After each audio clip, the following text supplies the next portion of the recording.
Okay, so bila awak dah berjaya dapatkan detail VPS dengan seller awak boleh terus gunakan detail VPS itu untuk login VPS di PC. Okay, untuk login di telefon, untuk pantau VPS awak, Cap dah buat video berkenaan tu sebelum ni. Awak boleh tengok dekat description dekat bawah cara untuk login VPS melalui iPhone ataupun Android. Yang sekarang ni Cap nak tekankan macam mana untuk kita login menggunakan PC. Perhatikan dalam banyak-banyak detail yang seller hantar dekat awak. Perhatikan data-data yang paling penting ataupun poin-poin yang paling penting, iaitu computer IP, username, default password dan juga next due date bila, supaya awak tak terlepas renewal. So, kita akan gunakan data yang pertama, iaitu computer IP. Biasanya dia dalam bentuk macam ni lah, 103.75.190.26. Lepas tu dia akan ada double titik macam tu, 56.3. Ini memang kebiasaannya IP address lebih kurang macam ni je.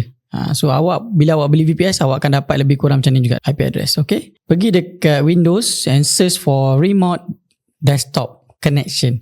Okay, so tekan. Okay, masukkan data macam biasa. Okay, komputer.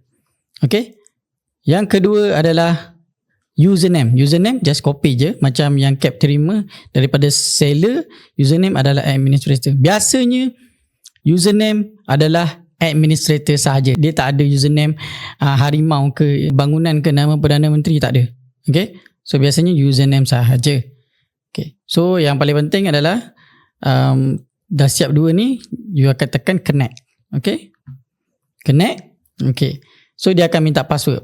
Okay, pastikan password awak copy bulat-bulat. Jangan copy melalui orang kata satu-satu. Better just select all then copy. Sebab biasanya password dia akan ada huruf besar, ada huruf kecil.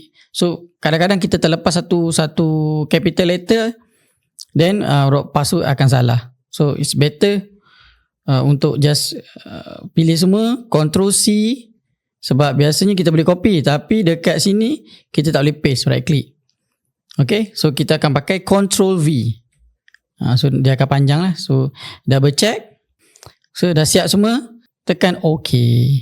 So dia akan keluar macam ni.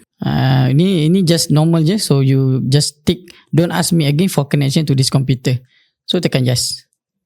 So awak dah berjaya login VPS yang awak baru je beli dekat Shopee. Okay, selamat mencuba.